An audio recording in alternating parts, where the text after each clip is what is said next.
Syukran jazilan masih bersama kami di Surah Nabawiyah Metro TV. Pemirsa masih bersama saya Hamdal Al-Kafi dan juga Ustadz Al-Mukarram Taufikur Rahman. Ustadz Pantun. Ustadz, Rasulullah SAW diperintahkan Rasul membawa risalah Islam untuk memperbaiki akhlak tadi.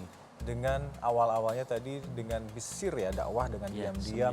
Tentu saja ini dilakukan diam-diam karena tantangannya begitu besar.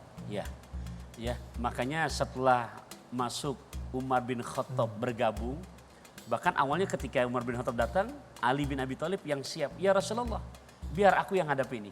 Karena yang datang Jagger nih. Gitu. Tapi Rasulullah dapat kabar oleh Malaikat Jibril, Umar bin Khattab datang bukan untuk nyari musuh, tapi ingin berbaiat baca syahadat. Nah, oke, masuk Islam, agak apa Umar bin Khattab, nah makin inilah peluangnya, backingannya makin kuat. Nah disinilah mulai berdakwah, gimana tata caranya? Nah di dalam Quran banyak Allah gambarkan. Di antaranya di surat ke-16, juz ke-14 ayat 125, surat An-Nahl. Ya, ini buat kita terus dipakai nih. Kalau memang ya untuk yang tugasnya menyampaikan, apa kata Quran? Bismillahirrahmanirrahim.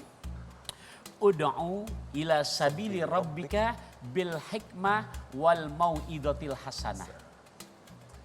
Ud'u, serukanlah oleh kamu ila sabili rabbika, kepada jalan Tuhanmu dengan dua cara, bil hikmah wal mau'izatil hasanah, dengan cara penuh ilmu dan nasihat-nasihat yang baik. Contoh dalam sejarah, Nabi begitu hijrah dari Mekah ke Madinah ditemani sahabat setia Abu Bakar As-Siddiq. Masih sempat dakwah di sini. Nabi ambil gaet ya. Karena yang paham letak geografis Mekah Madinah saat itu, ada orang Yahudi namanya Abdullah Al-Huraiki. Nabi pakai beliau. Karena Nabi paham, tahu beliau ini strategi untuk letak geografis Mekah Madinah, tahu jalan. Kita kalau mau kemana-mana, ke tempat yang kita belum tahu, enak gak ketemu dengan orang yang tahu, Mas? Pakai guide. Nah, pakai guide. Tapi baru 2 hari ngelihat akhlak Nabi, pindah agama dia. Masya Allah. Sebabnya sedikit, begitu Nabi mau minum, Abu Bakar As-Siddiq siapkan air minum. Lantas diberikan kepada Rasulullah. Ternyata begitu minuman diberikan kepada Rasulullah, Rasulullah tidak mau minum. Apa kata Rasulullah? Berikan kepada Abdullah Al-Huraiki untuk minum terlebih dahulu. Selesai beliau minum, diambil Abu Bakar, diserahkan ke Rasulullah. Rasul pun masih nolak. Tidak, biar kamu yang kedua Abu Bakar untuk meminum giliran kamu.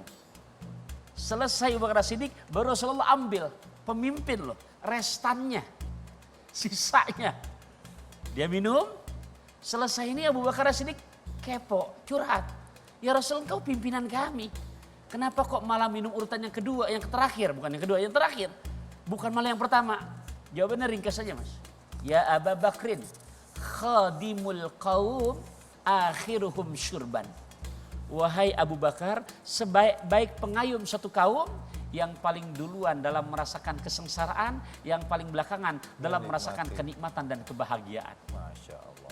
Tuh pola dakwah Nabi. Kelar dengar itu, udah nggak salah udah. Ya Muhammad, syahadat ya. Asyhadu an la ilaha illallah wa asyhadu anna Muhammadar Rasulullah. Nah, dengan akhlak seperti ini, apa reaksi masyarakat di sekitar tadi? Kalau kita tadi sudah lihat bagaimana orang per orang langsung ada berbaiat sebagai langsung Islam, orang-orang sekitarnya kan sudah termasuk juga akhlak Rasul emang akhlak yang paling baik, Ustaz.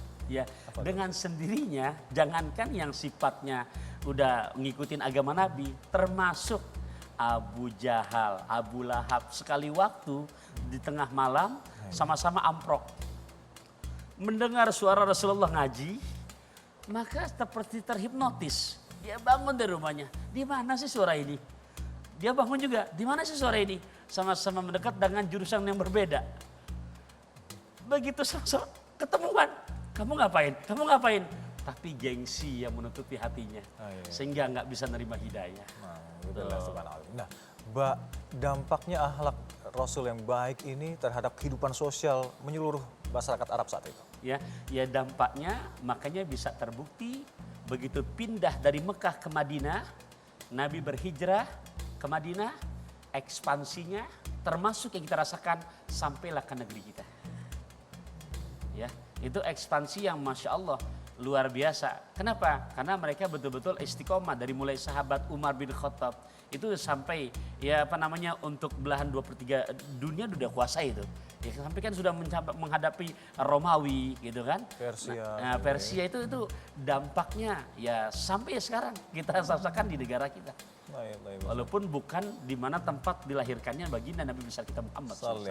Baik Ustaz dan juga Anda pemirsa, kami akan terus membahas bagaimana seorang Rasulullah SAW ini memiliki sebuah akhlak yang begitu mulia, akhlakul karimah, sehingga bisa dikedepankan sebagai contoh Islam yang penuh kasih, penuh damai dan kelembutan. Kita akan kembali untuk Anda usai jeda berikut ini. Tetaplah bersama kami di Sirah Nabawiyah Metro TV.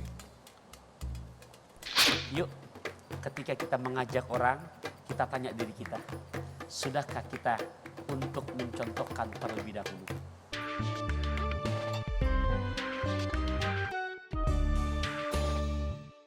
Jelajahi cara baru mendapatkan informasi. Download Metro TV Extend sekarang.